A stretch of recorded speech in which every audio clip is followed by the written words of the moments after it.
So authenticity is a big element in terms of defining the brand promise. What are some other tenets of defining that? When you look into a brand promise, you have your mission or your purpose for being. People will rally around having a common, compelling purpose. It goes beyond getting a paycheck or beyond fixing a piece of equipment or selling a membership. It has to be a bigger picture, tied to a bigger world. People want to be part of something bigger. So every brand promise included is, what is that purpose? It has to have an attitude. That's your personality. Your brand needs to have a personality or an attitude, okay? It also has to have a voice, how you communicate that. When you write every email, when you do any advertisement, when you speak one-to-one or to a group, it's all said in the same language, the same look, the same feel, the same sound, because once that differs, it adjusts that. And I'm going to give you a good example of, again, another company we've spoken of earlier, Equinox. Its brand. I don't know exactly what its promise is, but you know its attitude. It's cool. It's edgy. Some people call it sexy. It's arrogant. They don't have to put that in words. You feel that. That's outstanding. And their voice, they use a little bit on the edge, a little sexy advertisement. They speak to, it's not fitness, it's life. That's part of their promise. And they connect it all, and whether you go online to Facebook, whether you go to their website, whether you walk in the club at the door, whether you talk to the CEO or a club manager, you know what you get? You get the same message. It's consistent, delivered 100% of the time. Exhale does the exact same thing. Okay? Different brand promise, they execute at the same. They execute.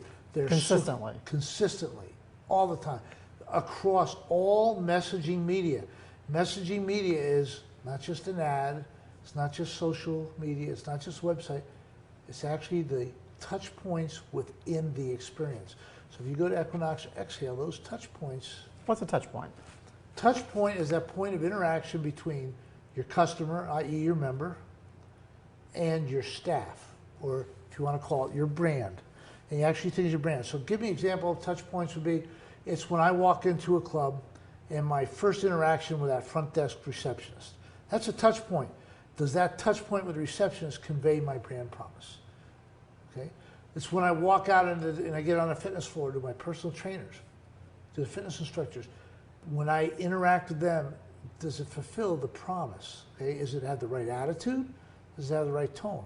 But how about when I visit your website? When I go to your website, is the messaging, the photos, the words, is it in your voice? Does it express your attitude?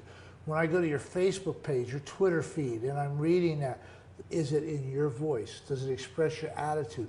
Does it somehow convey your promise? Those are all touch points, and we forget that there's multiple touch points.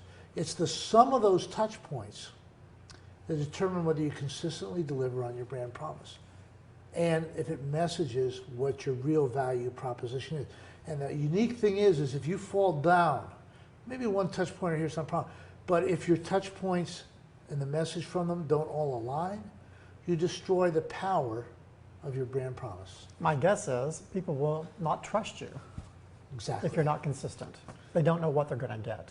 Right. And trust is behind loyalty.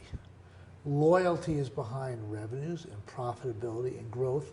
And it's the difference between survival and thriving. And so if you go back to it, it's trusting in your brand.